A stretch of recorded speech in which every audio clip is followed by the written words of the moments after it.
I was still half-drugged, tethered to tubes, my body stitched and weak when my phone buzzed.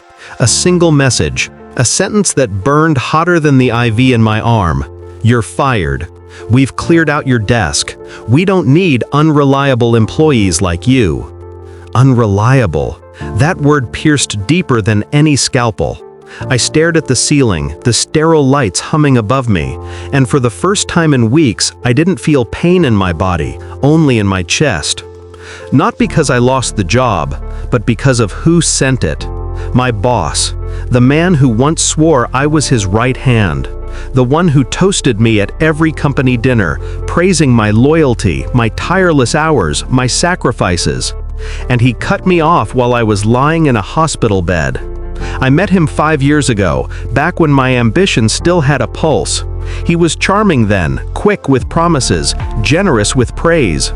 I believed him when he said, "Stick with me and you'll run this place one day." I gave him everything, nights, weekends, ideas he passed off as his own. I turned down better offers because I thought loyalty meant something. But loyalty is a one-way street in his world. I should have known. I noticed it in small fractures first, the way he avoided eye contact when credit was handed out, how my name never landed in the reports I wrote. Then, more obvious, raises postponed, projects stripped from me, whispers of new favorites being hired. And then, that message, the final confirmation. I wasn't an asset, I was disposable. I didn't respond, not yet, because fate had already dealt me a card so sharp it could slice him open without me lifting a finger. In the bed next to mine lay a man I recognized instantly, even beneath hospital sheets. The CEO of our biggest competitor. He had gone through surgery too, pale and weakened, but awake. Vulnerable, accessible. I turned my screen, showed him the message. He chuckled, then winced from the pain. "Cold," he said. "Who fires their people like that?" "Someone you could outsmart," I replied. And there it began, quietly, in whispers muffled by the hum of hospital machines. I negotiated my worth, not from weakness, but from the exact place my boss thought I was broken. The CEO saw the value immediately, the insights I carried, the cracks in my company's armor that only someone like me could expose. By the time I was discharged, I had a contract, a better salary, authority, freedom. My boss thought he had cut me loose. He didn't know he had handed me a loaded gun. I didn't rush. Revenge is not served raw. It requires patience, precision, timing. I gathered every scrap of knowledge he once trusted me with, every vulnerability in his operations, every shortcut he had taken, every corner he had cut. I knew where the skeletons were buried because I had helped him shovel the dirt. My first move was subtle. I let slip the tiniest weaknesses to my new employer, just enough to undercut his next product launch. He blamed his team. He screamed in meetings. I could picture it, the vein bulging at his temple, the hysteria behind closed doors. Then came the clients. Those relationships he had stolen from me, I reclaimed them. Quiet dinners, discreet calls. They followed me without hesitation because they remembered who actually solved their problems. The revenue slipped from his hands like water through clenched fists.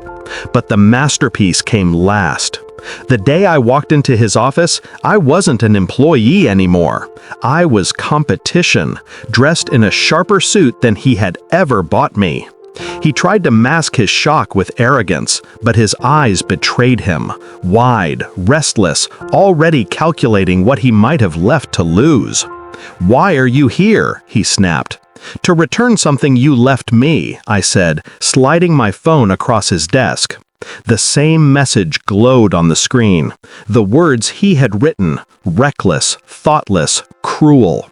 He picked it up, read it, and for a moment his face drained of color. He realized it wasn't just a text, it was evidence. Proof of wrongful termination while I was under medical care. Illegal. Potentially ruinous. His voice cracked.